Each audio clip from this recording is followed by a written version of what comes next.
They tell you to get out more, to network, to say yes to every invite, to always be social, always available, as if constant activity equals success.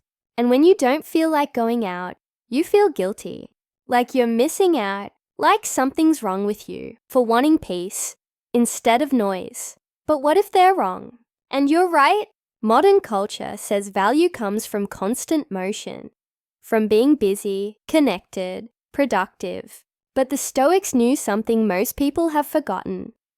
Real strength is built in stillness. Solitude isn't avoidance. It's power. It's where you protect your mind, your focus, and your energy in a world that constantly tries to drain them. Seneca once said, "The mind should delight more in itself than in other things." That place, the one where your mind delights in itself, is home, not the walls, not the furniture. Home is the space where you stop performing, where you can finally just be. Today, I'll share 8 reasons why staying home isn't weakness. It's wisdom, the quiet choice that builds unshakable strength. Reason 1, you protect your energy from energy vampires. Every interaction is an exchange of energy. Some people uplift you, but most drain you. Not out of malice, just out of need. When you're constantly out there, constantly available, you're spending your energy on everyone else, leaving nothing for what truly matters. You return home exhausted. No focus for your work. No presence for your loved ones. No peace for yourself. But when you start saying no, you start reclaiming your life. You realize not everyone deserves access to your energy. Home becomes your fortress, your filter. Marcus Aurelius called it the inner citadel, a space you must protect from the chaos of the world. Reason 2, you finally have time to think. Reflection requires silence. Wisdom requires stillness. But when every hour is filled with calls, plans, and people, you stop thinking and start reacting. You drift instead of directing your life. Only in solitude do you see clearly. You begin to ask, is this really the life I want? Marcus Aurelius wrote his meditations in solitude, not for an audience, but for himself, to reflect, refine, and strengthen his soul. You can do the same. Sit quietly, journal, think, process. That's where clarity is born. In stillness, not noise. Reason 3, you can finally focus. Deep focus is rare, and that's why it's powerful. You can't build meaningful work when you're constantly interrupted, constantly pulled in 100 directions. Home is where you control the noise.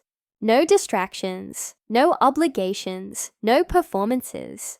Just you and what truly matters. As Cal Newport says, deep work is becoming rare and therefore valuable. In solitude, you create what the distracted world never will, lasting results. Reason 4, you build deeper relationships with the right people. You can't have deep connections with hundreds of people. Most people chase quantity, being known by many, but end up truly known by no one. Real friendship isn't built in crowded rooms. It's built in quiet moments. When you stay home, you become selective. You give your time to the few who truly matter. That's when connection transforms from surface to soul. Seneca said, "One who seeks friendship for favorable occasions strips it of all its nobility." Real relationships don't require performance. They require presence, and that happens in peace. Reason 5, you avoid burnout. Constant motion feels like progress until it destroys you. Burnout doesn't happen suddenly. It builds slowly, through endless activity and no rest. Rest isn't weakness. Rest is strategy. High performers know this. Recovery isn't the opposite of growth. It's part of it. Your body, your mind, your soul need time to recharge. Staying home gives you that time. When you rest, you don't fall behind. You prepare for longevity. Reason 6, you unlock your creativity. Boredom isn't the enemy. It's the birthplace of creativity. Your best ideas don't come from constant input. They come from empty space, from silence, from stillness. But most people never get there. They fill every second with noise, scrolling, stimulation. In solitude, boredom transforms into brilliance. Your mind starts making connections you didn't even know were there. Newton found gravity in solitude. Marcus wrote his wisdom in solitude.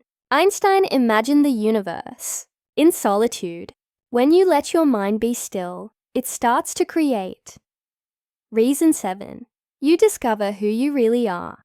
Most people spend their lives performing, playing roles, saying what's expected, hiding who they are. They wear masks for so long, they forget what their real face looks like. But when you're alone, you stop performing.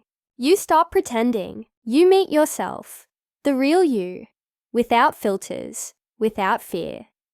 At first, it's uncomfortable, but then it's liberating, because only in solitude can you finally be honest.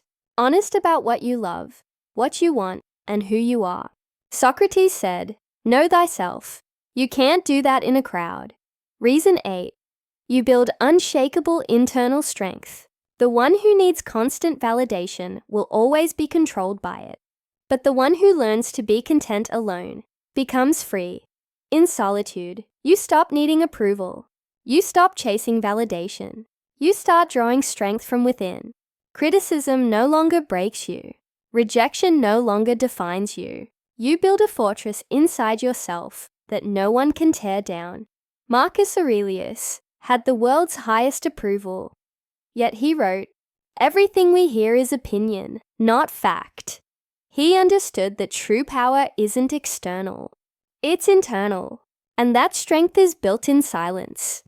At home, in solitude, with yourself. So stay home, not as escape, but as strategy. Protect your energy. Think deeply. Focus fully. Build real relationships. Rest intentionally. Create. Reflect. Strengthen. The world will tell you to go out more, to stay busy, to never stop moving. But the Stoics whisper a different truth. Your power lives in stillness. Protect your peace. Guard your mind. Stay home. Stay strong. Stay stoic.